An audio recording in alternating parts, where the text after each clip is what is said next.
Kaugnay ng balitang yan, makakausap natin sa telepono ang kapitan ng isa sa barangay na apektado ng landslide sa Malapatan, Sarangani Province. Magandang gabi po, Barangay Captain Alexander Figuracion. Cap? Magandang gabi po, ma'am. O Cap, kumusta na po tayo dyan? Hindi na ba talaga nakakakain yung mga kababayan natin dyan? So far, ma'am, nakakakain man sila pero pakunti-kunti pa dahil lang ginagamit nila na pagkuha ng mga bigas nila dito sa highway sa pamamagitan ng pagsakay ng kabayo. Ganon. Pero hanggang kailan po? So, Kaya sila may kakainin? kanina, ma'am, nag-umpisa na ang pag-repair ng mga daan. Dumating na yung bakto.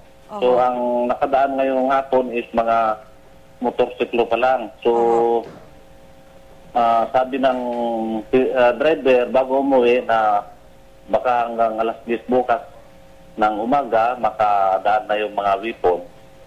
So ano ho yung mga makakadaan? Mga motorsiklo pa rin lang po ba? O talagang inaasahan ninyo na totally cleared na yung mga daan? At anong lugar to? Doon lang sa isang barangay o sa lahat po ng mga lugar na apektado?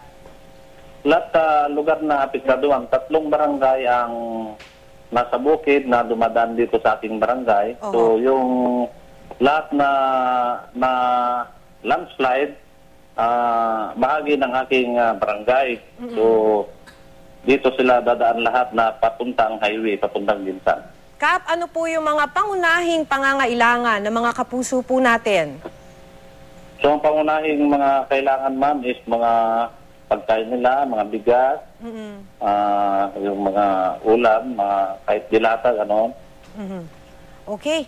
Sana po ay may makarating ng tulong, may papaabot po natin yung mga pangangailangan ng mga kapuso po natin. Maraming salamat po sa inyo, Kapitan Alexander Figuracion, Barangay Captain ng Lun Padido sa Malapatan, Sarangani Province.